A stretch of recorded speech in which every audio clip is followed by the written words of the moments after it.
할렐루야. 아침 묵상, 아침 규지 시작하겠습니다. 나는 전능하신 아버지 하나님, 천지의 창조주를 믿습니다. 나는 그의 유일하신 아들, 우리 주 예수 그리스도를 믿습니다. 그는 성령으로 잉태되어 동정녀 마리아에게서 나시고 본디오 빌라도에게 고난을 받아 십자가에 못 박혀 죽으시고 장사된 지 사흘 만에 죽은 자 가운데서 다시 살아나셨으며 하늘에 오르시어 전능하신 아버지 하나님 우편에 앉아 계시다가 거기로부터 살아있는 자와 죽은 자를 심판하러 오십니다. 나는 성령을 믿으며 거룩한 공교회와 성도의 교제와 죄를 용서받는 것과 몸의 부활과 영생을 믿습니다. 아멘.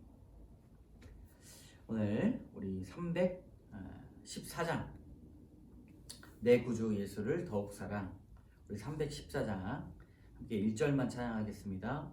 내 구주 예수를 더욱 사랑, 엎드려 비는 말 들으소서. 내 진정 소원이 내 구주 예수를 더욱 사랑, 더욱 사랑. 아멘. 우리 고린도전서 7장 25절에서 40절까지의 말씀, 우리 고린도전서 7장 25절에서 40절까지의 말씀 같이 읽습니다.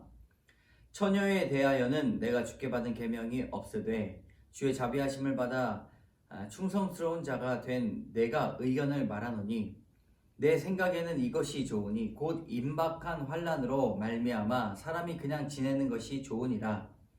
네가 아내에게 매였느냐? 노이기를 구하지 말며 아내에게서 노였느냐? 아내를 구하지 말라. 그러나 장가가 또 죄 짓는 것이 아니오 처녀가 시집가도 죄 짓는 것이 아니로되 이런 이들은 육신의 고난이 있으리니 나는 너희를 아끼노라. 형제들아, 내가 이 말을 하노니 그때가 단축하여진 고로 이후부터는 안에 있는 자들은 없는 자 같이 하며 우는 자들은 울지 않는 자 같이 하며 기쁜 자들은 기쁘지 않는 자 같이 하며 매매하는 자들은 없는 자 같이 하며 세상 물건은 쓰는 자들은 다 쓰지 못하는 자 같이 하라. 이 세상의 외형은 지나감이니라.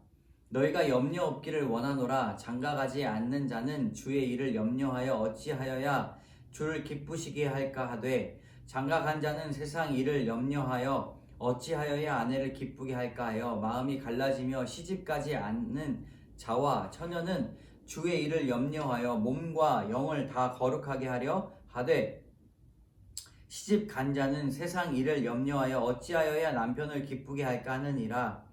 내가 이것을 말하면 너희의 유익을 위함이요 너에게 올무를 놓으려 함이 아니니 오직 너희로 하여금 이치에 합당하게 하여 흐트러짐을 없이 주를 섬기게 하려 함이라. 그러므로 만일 누가 자기의 약혼녀에 대한 행동이 합당하지 못한 줄로 생각할 때에 그 약혼녀의 혼기도 지나고 그같이 할 필요가 있거든 원하는 대로 하라. 그것은 죄 짓는 것이 아니니 그들로 결혼하게 하라.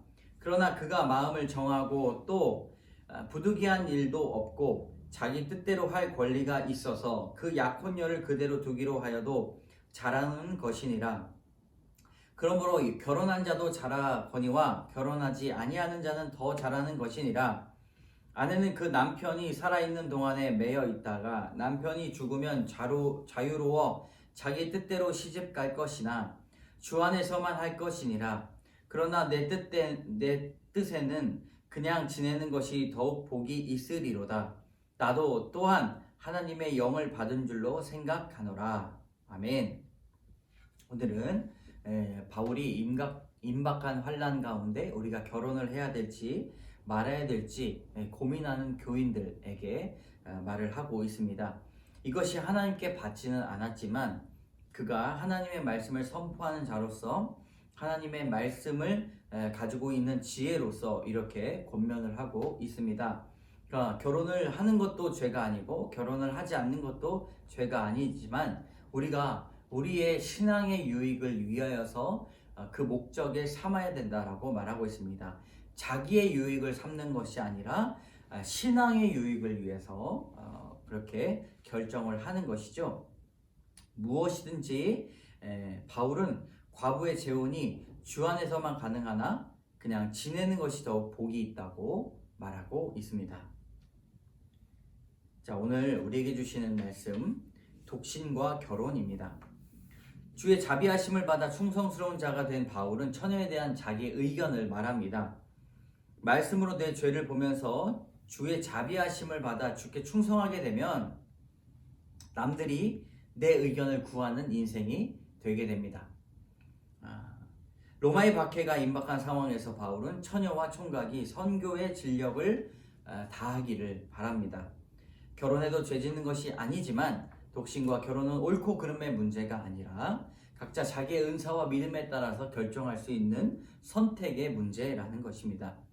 우리가 임박한 환난과 육신의 고난 가운데 그것을 인정하며 거룩을 목적으로 두고 산다면 하나님께서 그 삶 가운데 어떠한 모습이든 하나님을 따라가는 길이 된다는 것입니다. 여러분 독신을 원하십니까? 아니면 결혼을 원하십니까? 어떤 사람은 혼자 사는 것을 정죄합니까? 어떤 사람은 결혼하는 걸 정죄합니까? 자신의 의견으로 옳고 그름을 따르는 것이 아니라 신앙의 유익을 위해서 온전히 따라가야 할 것입니다.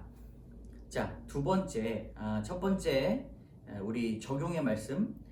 임박한 환난을 피하고 육신의 고난에서 벗어나고자 결혼하려 합니까? 아니면 그것들을 인정하면서 거룩을 목적에 두고 결혼하려고 합니까? 결혼의 목적이 무엇이죠? 거룩입니다. 자, 세 번째 단락. 주 안에서만. 바울은 남자가 결혼을 단념하는 것이 자기 약혼녀에게 합당하지 못한 줄 생각하고 약혼녀의 홍기도 차서 결혼해야겠다고 결심하면서 결혼하라고 합니다. 그러나 남자가 강요 없이 성욕을 제어할 수 있어 결혼하지 않고 살기로 한다면 그것 또한 잘하는 것이라고 말합니다. 남편이 죽으면 아내는 자유롭게 시집갈 수 있는데 주 안에서 오직 믿음의 형제와만 재혼할 수 있습니다. 이것이 바로 신결혼, 믿음의 결혼입니다. 바울은 당시의 상황을 고려하여 혼자 지내는 것이 복이 있다라고 합니다. 그 시대의 상황에서 혼자 사는 것이 복이 있다라고 말을 하게 되는 것이죠. 결혼하여 가정을 이루든 홀로 구별된 삶을 살든 부르심을 따라 살아가는 것이 바로 복이 있는 삶입니다. 여러분, 우리가 결혼을 할 수 있고 결혼을 안 할 수 있고 또 이혼을 하지 않아야 되지만 또 어떤 상황 가운데서는 이혼을 어쩔 수 없이 하는 상황들도 있습니다. 여러분, 그 상황이 어쨌든 우리의 결혼의 목적, 우리의 삶의 목적이 거룩이 되어야 한다는 것입니다. 여러분, 적용해 봅시다. 주 안에서만 결혼하고자 오직 믿는 자와 결혼하기로 결단합니까? 내 뜻대로 할 수 있지만 더욱 복이 있고 성령을 충만한 받는 길이 무엇이 있겠습니까? 우리 환란이 축복으로 최계순 씨의 간증문, 우리도 이렇게 간증문을 한번 특별 새벽 기도회 때 스스로 적어보면 얼마나 좋을까 생각이 됩니다. 등록금 2,700원이 없어 중학교를 자퇴한 저는 학벌에 열등감이 컸고 자존감이 낮아 대인관계에 어려움을 느꼈습니다. 배운 사람 앞에서 주눅이 들었고 돈이 있으면 모든 문제가 해결될 것 같았습니다. 그러다가 제 꿈을 이루어줄 것 같은 남자를 만났습니다. 그리고 결혼했습니다. 강남에 살며 명품 쇼핑 여행하며 살았습니다. 하지만 몇 년 후 마약, 도박, 음란, 남편의 각종 중독이 드러나고 돈이 전부라고 생각했던 내 생각이 허무하게 무너졌습니다. 공허와 허탈감 때문에 희망을 잃고 자살 충동, 신경쇠약으로 몸이 말라갔습니다. 그러던 중 친척과 친구가 저를 교회로 인도했고 저는 그 자리에서 성령의 감동으로 몇 시간 동안 울며 회개했습니다. 예를 마치고 나와보니 눈에 안개가 낀 것이 없어지고 공기와 바람, 나무, 새소리, 자연의 모든 것이 참으로 아름답고 찬란하게 빛났습니다. 이후 저는 새벽기도, 철야기도, 기도원 다니며 교회에 살다시피 했습니다. 하지만 땅과 집, 사업하는 업소 등 하나씩 도박빚으로 넘어가고 남편은 매일 마약에 빠져 환각, 환청으로 가족에게 고통을 주었습니다. 이런 고난을 수십 번 당하니 긴 세월 동안 집안은 그야말로 황폐해진 전쟁터 같았습니다. 돌이켜보면 저는 말씀보다 사람을 의지했고 내 힘으로 문제를 해결하려는 교만과 악한 죄인이었습니다. 그렇게 힘든 와중에 말씀 묵상하는 공동체로 인도되었습니다. 그곳에서 저의 깊은 상처를 나누며 내 죄가 보여 회개하였고 환난의 가정이지만 결혼은 지켜야 함을 말씀으로 깨닫고 남편의 중독을 인정하게 되면서 나는 할 수 없지만 하나님이 하실 수 있다는 믿음이 생겼습니다. 그리고 적용으로 남편에게 도박하느라 수고했어요. 오늘은 조금만 하고 와요. 밥을 차려주고 섬겼습니다. 그러자 남편은 조금씩 경마를 줄이더니 어느 날부터 경마장에 가지 않고 저에게 교회에 타고 다닐 자동차도 사주었습니다. 그리고 저를 따라 교회에 나오더니 자신의 죄를 회개하고 중독에서 벗어나게 되었습니다. 현재 남편도 저와 같이 교회 소그룹 리더로 섬기면서 날마다 말씀을 붙들고 중독자 재활시설을 운영하고 있습니다. 할렐루야. 환난이 축복으로 변했습니다. 여러분, 우리 일반적인 생각으로는 마약 중독자고 도박 중독자면 신앙에 관련돼 가지고 우리가 기도하며 어떻게 기다리고 있습니까? 손가락질하고 우리가 인정한다고 하지만 우리 마음에는 벌써 그 사람을 멀리해야 된다는 생각이 있죠. 그러나 하나님의 생각은 다릅니다. 하나님은 모든 사람들이 자신에게 오기를 바라는 마음이 있습니다. 우리 적용해 봅시다. 가정을 주신 하나님께 감사하고 남편과 새 아들에게 사랑한다고 말하겠습니다. 가족에게 맛있는 음식을 해주고 자녀들의 마음을 살피겠습니다. 묵상 간증입니다. 함께 기도하겠습니다.